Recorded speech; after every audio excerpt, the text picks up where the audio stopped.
Bonjour messieurs, bonjour mesdames, bonjour mes amis connus et inconnus. J'ai encore une question à vous poser. Pourquoi la personne qui ne comprend pas répond automatiquement par la colère? Pourquoi? On n'en sait rien.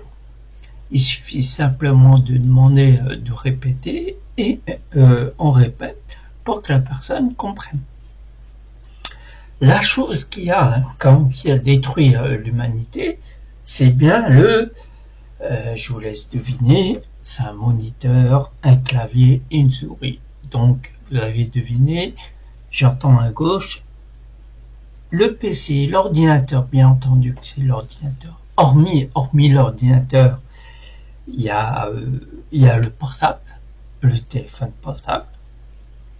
Donc ça empêche, tous ces outils-là, ça empêche quand même de la communication, de la vraie communication. Mais malgré tout ça, vous voyez, quand les gens se rencontrent, il n'y a pas de communication. Enfin, il y a un semblant de communication. Vous savez, je vous ai dit, je ne sais pas si vous regardez mes vidéos, j'ai dit dans une précédente vidéo que la communication, c'est primordial. C'est primordial pour que chacun des parties comprennent l'autre. Vice versa.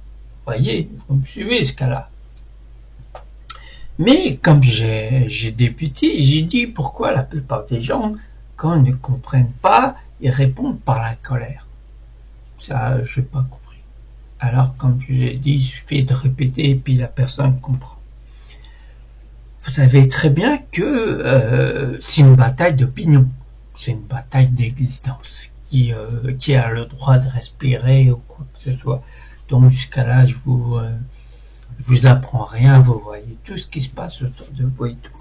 Mais moi, je comprends pas un truc. Il y a un truc que je comprends pas. C'est l'opinion de chacun, la façon de voir les choses, la façon de voir même la vie. Au fur et à mesure, vous adoptez une philosophie propre à vous. Ça, vous l'avez obtenu par tout le long de votre existence, par les expériences, par les hauts, les bas. Vous avez appris un truc, des choses par vous-même, vous l'avez appris par les autres. Tout ça, c'est dans votre tête et vous allez forger votre opinion, votre point de vue, votre façon de voir les choses, etc., etc. Donc, c'est propre à chacun. Parce que tout ce que vous avez forgé est propre à vous, donc il ne sera pas comme la façon de penser des autres. Ça, c'est normal. Ça, c'est ce qui fait l'être humain. Jusqu'à là, tout va bien. Mais quand je vois, par exemple, deux personnes qui discutent et il s'avère que au bout d'un moment, ça monte sur les grands chevaux et tout, alors que pour moi, une opinion, une façon de voir les choses, une philosophie, c'est propre à chacun, donc c'est pas critiquable. On ne doit pas critiquer une façon de voir les choses, parce que cette façon de voir les choses, comme je vous l'ai dit précédemment, c'est dû à toute une existence, toute l'expérience d'une personne qui va forger ceci. Voilà. Donc, il s'avère que maintenant, dans les conversations, qu'est-ce qu'on entend? Au bout d'un moment, il y a une divergence d'opinion qui est tout à fait normale. Ça se met à peut-être pas hurler, mais à hausser le ton. Hausser le ton parce que la personne qui veut imposer son opinion, il va monter sur ses grands chevaux, il va parler plus haut que l'autre, il va vraiment démontrer que son opinion, c'est la meilleure des meilleures. Mais les opinions, c'est pas meilleur. Ils conviennent simplement à celui-là qui l'a dit. C'est un peu normal. Donc, l'échange que normalement devrait se faire, l'échange va permettre à l'un comme à l'autre de comprendre l'opinion de l'autre, mais en aucun cas le changer. C'est pour ça que j'ai une méthode qui est basée sur la communication. Par le fait de discuter, vous allez échanger. Vous allez informer la personne comme la personne va vous informer. Donc c'est une ambiance de richesse. Vous allez comprendre beaucoup de choses. en laissant parler d'un côté comme de l'autre, vous allez comprendre la façon de penser de l'autre, la façon de voir et tout, et tout, et tout. Donc, en aucun cas, ça doit être un moment d'engueulade ou de changement de ton, ou voilà. En aucun cas, moi je comprends pas. Moi, par exemple, la spiritualité. Je vois bien qu'autour de nous, par exemple, le fait de croire ou de ne pas croire, c'est aussi un dilemme. Alors ça ne doit pas être un dilemme.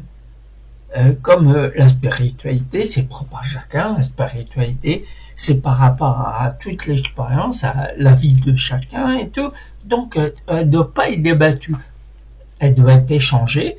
Elle doit être, elle peut être embellie par la façon de voir les choses. Mais en aucun cas, elle doit être, mais vraiment, faut pas que ça soit un débat d'engueulade ou de quoi que ce soit. Donc, je comprends pas. Je comprends pas pourquoi ça change quoi qu'une personne va penser comme ça, automatiquement, elle va penser autrement que vous. Donc, je vois pas qu'est-ce que ça vous fait de plus ou de moins. Vous allez rester la même personne en sachant que la personne, elle pense pas comme vous. Je vous le répète encore une fois, c'est propre à chacun. La pensée de chacun, c'est la pensée de chacun. On n'est pas né avec une seule vision de la vie, une seule opinion. On est né avec, voilà. Nous, ce qui est gravé en nous, c'est toute notre histoire. Et notre histoire, comme elle est gravée en nous, pour que la personne en face la comprenne, on va la faire ressentir, on va l'échanger, on va parler, discuter, on va communiquer pour que la personne comprenne. Donc ça change rien dans la vie d'une personne de savoir que la personne en face, elle pense pas pareil. S'il est parti du point que tout le monde dit pareil, ben il est mal barré, la personne elle est mal barrée. Donc je comprends pas. Comme je lui ai dit précédemment, j'ai commencé mais j'ai pas fini. J'ai fait mon cheval de bataille la communication. La communication parce que je sais que par elle, on peut créer plein de choses. On peut créer plein de choses. Il suffit simplement d'échanger des idées, d'échanger des opinions, de débattre. Vous voyez, là, cette communication devient intéressante quand les deux parties acceptent l'opinion de l'autre, acceptent la vision des choses de l'autre. C'est tout simplement ça. Elle sera automatiquement agréable. Vous allez sentir, vous avez une ambiance d'enrichissement. Vous allez comprendre des choses par quelqu'un d'autre. Autant que ce quelqu'un d'autre va comprendre des choses par vous. C'est un peu normal. C'est un peu normal. Donc voilà, ça commence comme ça. Vous savez, on s'entend pas, on s'écoute pas, on donne l'impression qu'on s'intéresse, mais on s'intéresse pas. Parce que aussi le pire, c'est l'individualisme et la compétition. Cette compétition qui fait qu'on a envie de faire mieux que le voisin. Le voisin crée quelque chose, dit quelque chose qui à nos yeux paraît bien, donc on va la plupart des gens bien sûr, va lui voler son idée et va rajouter son petit grain de sel. Vous savez, la petite phrase en plus ou le dessin en plus qui fait que voilà, donc c'est la compétition. Ça me revient une petite histoire que je vais vous raconter, et puis chacun va terminer par sa propre moralité. Vous voyez, il y a une moralité. Donc c'est l'histoire d'une luciole dans la forêt. Vous voyez une luciole, vous voyez la petite bestiole qui illumine la nuit et tout. Vous voyez, la petite luciole se balade, vole un peu partout dans la forêt et tout. Et tout d'un coup, elle croise le chemin d'un lézard. Et le lézard, il se met à courir après elle. La luciole, elle vole à toute vitesse. Et au loin, et ce lézard veut à tout prix la manger. Puis là, la luciole à toute barcingue, elle vole, elle évite ce lézard et tout. Et au bout du chemin, il y avait un talus où cette luciole s'est posée. Et de loin, la luciole voit le lézard arriver et demande au lézard: mais pourquoi t'essayes de me gober, de me manger? Pourquoi? Qu'est-ce que je t'ai fait? Je t'ai rien fait. Le lézard lui répond simplement: mais ma petite luciole, c'est parce que t'es clair. T'es clair, t'illumines. Voilà. Chacun va sortir sa moralité. Il y a une moralité. Je la dis pas parce que elle est flagrante. Tout le monde va la déceler. Donc voilà. Voilà ce qu'on subit dans la vie. Dans la vie de tous les jours, il y en a toujours un qui essaye de monter sur la tête de l'autre. Parce que il a tout ce que l'autre n'a pas. Vous voyez, cette jalousie, cette haine, cette compétition, alors qu'ils ne se connaissent pas, ni d'Ève ni d'Adam. Ils ne sont jamais vus.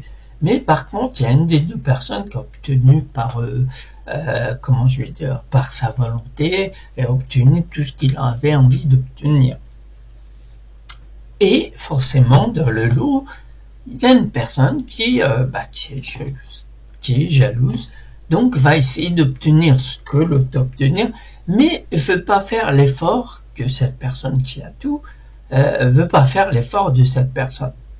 Donc, ce qu'il a trouvé le moyen de faire, c'est de le rabaisser, de l'humilier, de le considérer comme ennemi, de monter dessus, vous voyez, de l'éteindre, parce que sa lumière, comme l'histoire de la luciole, parce que sa lumière éclaire tellement que ça éblouit la personne et ça dérange la personne qui n'a rien. Alors que la personne qui a obtenu tout ce qu'elle a voulu obtenir, l'a obtenu par sa propre volonté, sans rabaisser personne. Elle est passée par des situations difficiles, elle a mis le temps pour comprendre, parce qu'une situation bien tenue, il faut l'accepter, il faut la comprendre et ensuite avancer. Donc cette personne est passée par toutes les étapes pour obtenir ce qu'elle a obtenu actuellement, vous voyez. Et voilà, il y en aura toujours. Il y aura toujours des gens qui veulent pas écouter, qui font semblant d'écouter, qui font croire à tout le monde qu'ils s'intéressent, mais ils s'intéressent pas. Leur moteur à eux, c'est de prendre ce qu'il y a aux autres, sans faire les efforts que les autres ils ont fournis pour obtenir ce qu'ils veulent fournir. Voilà par quoi on est entouré en ce moment dans la société. Voilà. C'est pour ça que je me dis, l'harmonie qui va régner, qu'on cherche tous l'harmonie. Dans les réseaux sociaux, il y en a qui alertent, bien sûr, mais ils alertent d'une manière, vous voyez, ils incitent la colère, la haine des gens pour faire adhérer le maximum de gens. Mais au bout d'un moment, ça va entraîner que le chaos. L'harmonie qui doit régner, c'est tout le monde s'entend. Tout le monde communique, échange, parle, dit ce qu'il veut à l'autre pour savoir quelles réactions ils vont prendre ou quoi que ce soit. Dans ce monde, c'est ce qui manque, la communication. Donc c'est pour ça que j'ai fait mon cheval de bataille, la conversation politique. Vous voyez, cette conversation qui, au bout d'un moment, vous serez bien dans la conversation parce que vous vous sentirez tellement léger et tous vos chaînes, tous vos poids que vous avez traînés jusqu'à maintenant, et bien avec cette conversation hypnotique, va s'enlever. Automatiquement va s'enlever. Mais par la suite, il faut garder cette énergie de vouloir échanger, de vouloir diffuser le bien-être autour de nous, bien entendu. Et on va automatiquement l'obtenir par cette conversation hypnotique. Comme je vous l'ai dit au début, la conversation, c'est le nerf de la guerre. Vous voyez, d'un côté, c'est l'argent, le nerf de la guerre, du côté négatif, et du côté positif, le nerf, c'est la communication. Sans la communication, on n'obtient rien, de personne.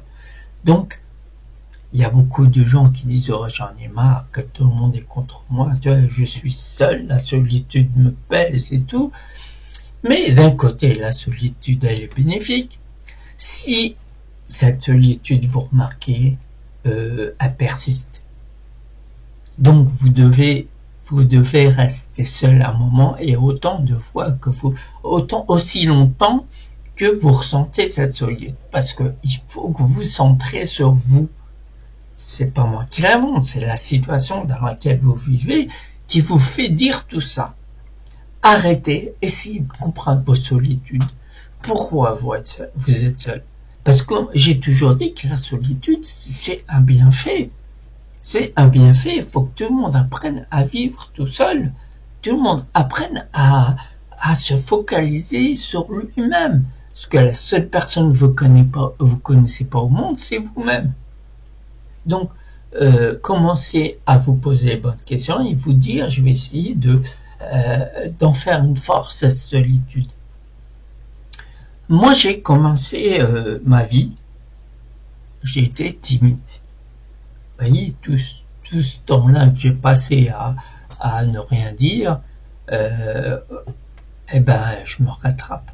J'ai appris tellement de choses dans cette solitude, parce que la timidité, ça vous renferme dans une solitude.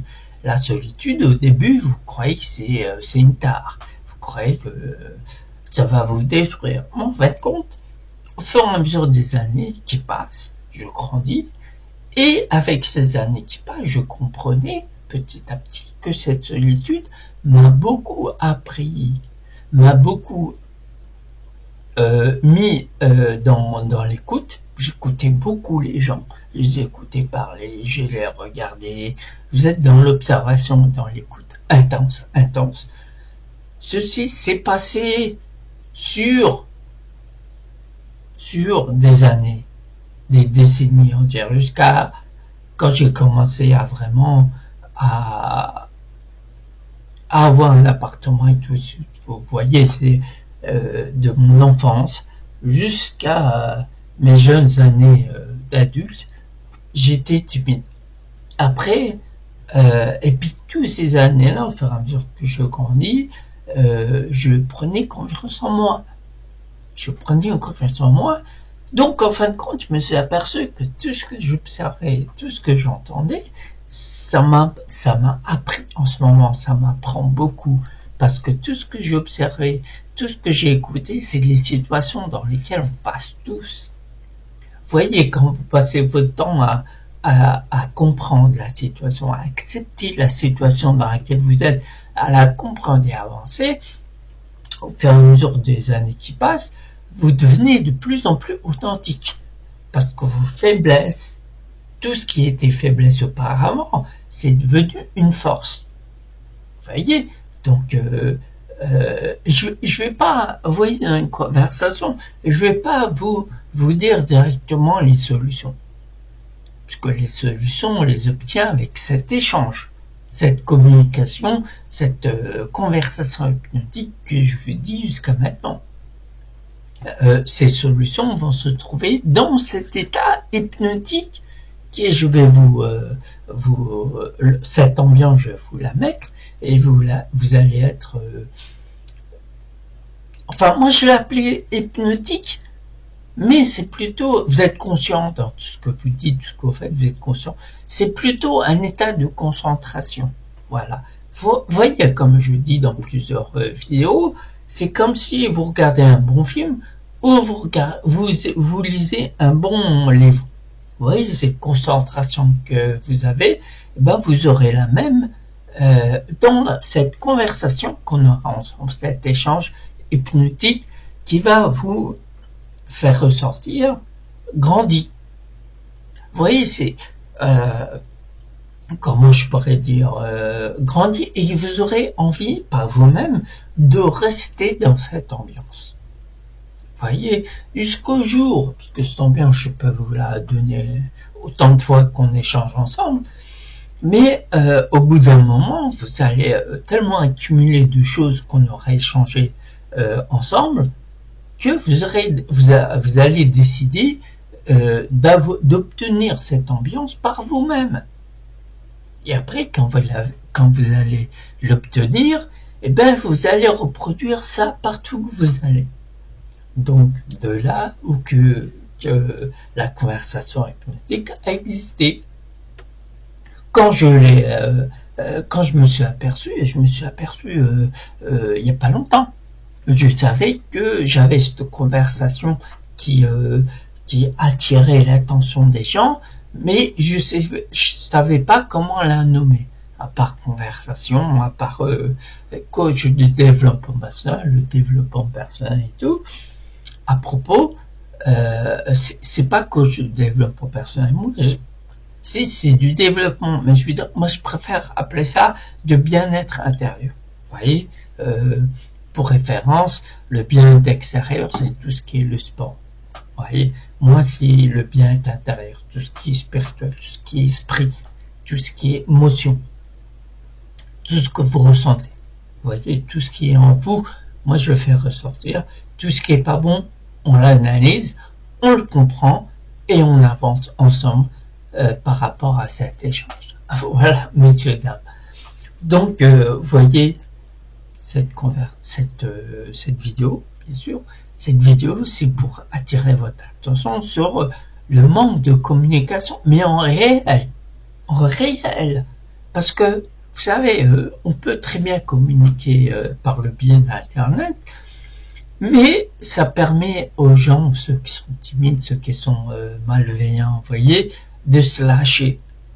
Et quand ils se lâchent, vous savez ce que ça fait, les dégâts que ça fait, des commentaires dégueulasses, sales, qui détruisent le mental des autres. Et voilà, vous savez la suite. Vous savez. Donc, messieurs, dames, je vous dis merci de votre écoute.